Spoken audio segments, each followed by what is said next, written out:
Unja kendo kanyo ka IBC no bedo kod chenro makare ne giyawo e kinde mowinjore kendo kata jogo ma gin jogo mol kata ma hikgi oniang' beno mi thuolo mar mondo mi notimre nade ne oluto mbul. Neno kanyo jalup jakom mar IBC beno chopo mar mondo mi ne ochuo wang'e ewi kaka yiero ne dhi nyime kendo yangona ni weche mag arita kwe en mana morid mowinjore. Ibiro paro kanyo ni kom ma Ogunja ne odong' thuolo to ka jatend migawo mar teko James Opiyo Wandayi ne odier kendo noyier kod jatend piny Kenya William Ruto mar mondo mi notimre nade no mak komno bang'e komno ne odong' thuolo kende makoro no ka yiero makamano ne obage. Chiel kachiel kendo wadhi nyaka gwenge mag Kariobangi North kama Walter Nyambaga nitiere kata kamano kapok waloso kode kweno mar ombulu dhi nyime ward ma Kariobangi North kama obage yiero madundo kawuono. Motelo ji ariyo no maki kendo dinne gete sendo bila kaitudo gi temo mibadhi kata yore mag oledhi. Watudre gi Walter Nyambaga mondo mi walere wi chal mar kweno gi esa nikech yiero no osebedo. Walter, sa achiel gi nus mokalo nogo kod mbaka kendo ne nyisowa kaka gik moko ne igeno ne dhi timore. Gi sani ginang'o mosesidho? Nitiere jok moseduogo kamiri we ombulu to kisego mbaka kod jogo man kanyo gigeto ni chenro makama gidhi tieko sadi to kod minyalo leronwa gi sani.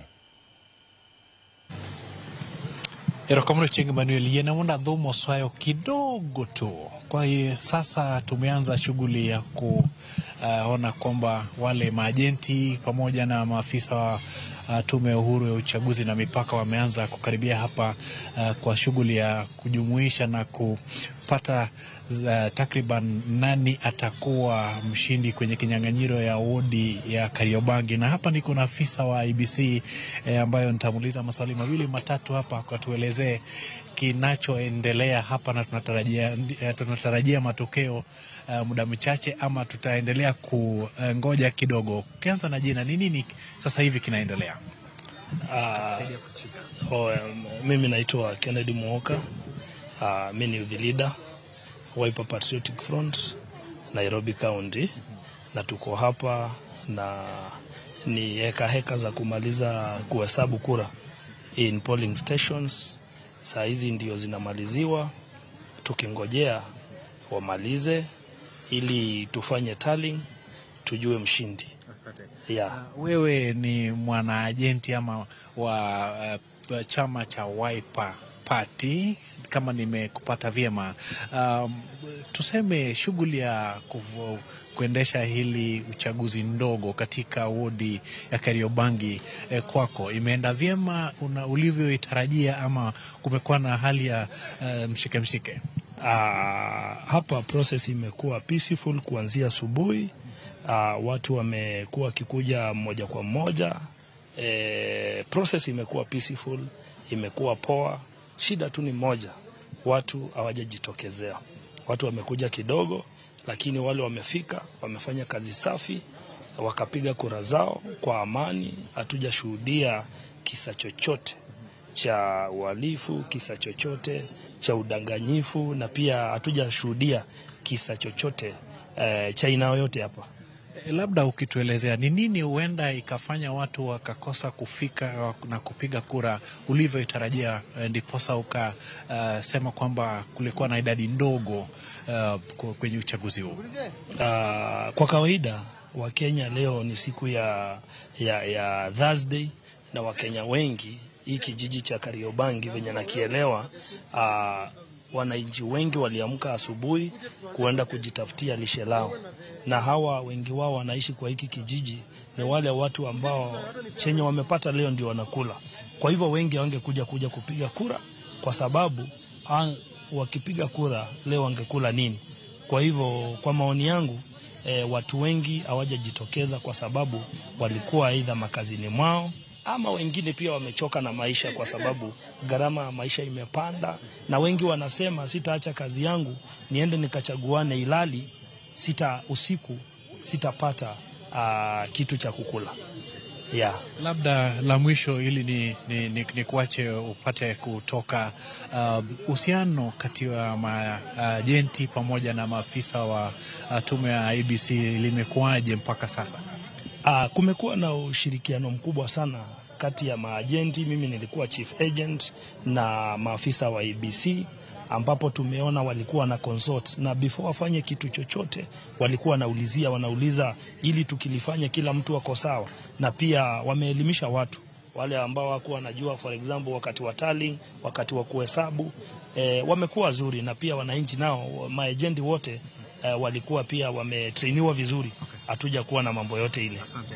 Thank you. Uchengi Manuel wa twakanyo kod we mathiringinya inyama miyo kaka chalo sebedo kabedo ngene giseche gene nitiere ita ma bende e konchiel kona nitiere jogo majoriemba piko mochopo kod mau gimor to kendo bende kinde no pisas magarita kwe owuok kama wantiere niendi ka gin gi yungni mathoth ka idwani mondo gitem dino rangach magidonjo gode kar riwo mbulu maduto mayudore kaendi, omiyo nyaka chop seche giendi ni nitiere kaka item ni dwani mondo kik gidonji, omiyo omed kwan mag obila moreto mondo dhi odinegi mano e gate mar donjo kar Our Lady of Fatima, ma bende chenro mar riwo mbulu duto dhi nyime. To kata kamano magi gin moko kuom geche ma donjo kaendi ma chopo kod ombulu ma winjo bed ni koro irwako e ot kanyakla, kendo bende itimo negi gimiluongo ni ripo makende. King'iyo mana kaka japicha mara ma bende osebedo kago picha Karuga bro koni ni kacha chanden kanyo ma bende kagisechopo kod otesego duto to nyaka koro riwgi kanyakla, kendo bende mi chiw kit kwan duto ma jachung' ka jachung' oyudo, to bende nyaka ketgi ayanga, nimar kama wantiere nie ma koro oting'o kiyiena abro mana simu ni mana mapiyo piyo. Magi gin sanduge ma iluto godo, mano lut godo ombulu emochopo kaendi mondo mi koro tem gogi kogno, kendo bende ranga gi malongo kopo ni ng'ikni nyalo betie, kopo ni nitiere kaka ne ogogi oketie kogno kata ogogi sei kod agent duto kanyakla kod jodito mane osebedo kuchung' ne chenro niendi mondo rangi e yono makare, nimar ma en chenro mosebedo ka ogweng'wech ariyo kinyi nyaka chop seche giendi.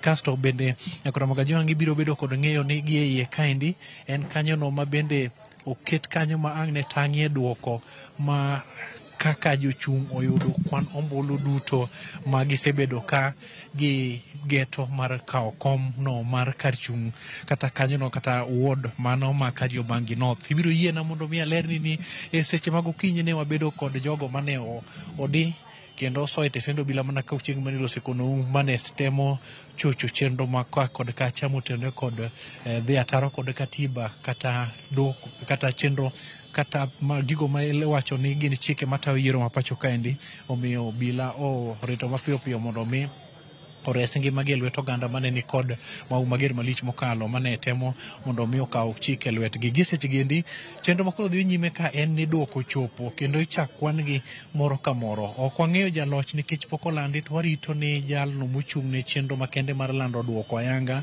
ma bende ne waseloso godo motelo biro timo mano e kinde mabiro. Koro giseche giendi kaka duoko gi medo donjo, bende kaka kwan obila medo dhi nyime, to gima oyudo en ni duoko niendi samoro wanyalo rito nyaka seche mag 3-4 kucho chonde mondo mi tiekre ombulu duto mowuok e kuonde mag luto ombulu 36 mane nitiere centers 5 duto te kanyakla. Omiyo ok ne wambal wang'wa kata matin, wabiro mana chiwo duoko mowuok kuom duol mar IBC nikech en ye duolno mano moyangi kendo puodhi ne chenro maked kod mani. Koro nyaka chop sechegi yie mondo mi an bende achaka go tiklo ni to koko mantiere gi e tok ot kama kata e gate mar Our Lady of Fatima niendi koso bin ng'ato osenyon tiende koso ang'o mosetimore, mondo mi achaka duogni kendo kayo Chieng' Manuel kod duoko makare mopogore kod lieko, nikech kaendi chal ni arita kwe medi to jochung' duto te mano chung' ma bende ne laro mondo mi okaw kom mane omak kod Joel Munuve niendi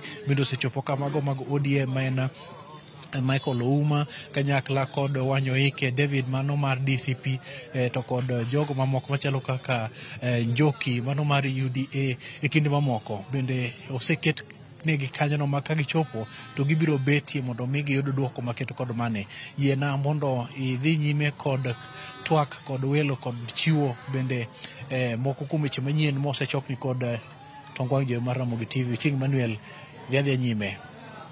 kamano Walter Nyambaga kuom ler machal kamano Walter Nyambaga mondo dhi nyime kod fwambo kendo ng'i mago matimore alworano. Nyakwaru mogi pod wantiere kod mathoth, kik idhi mabor, ka waduogo wadhi nyime kod weche manyien. Chenro en mar Ang'ich Welo.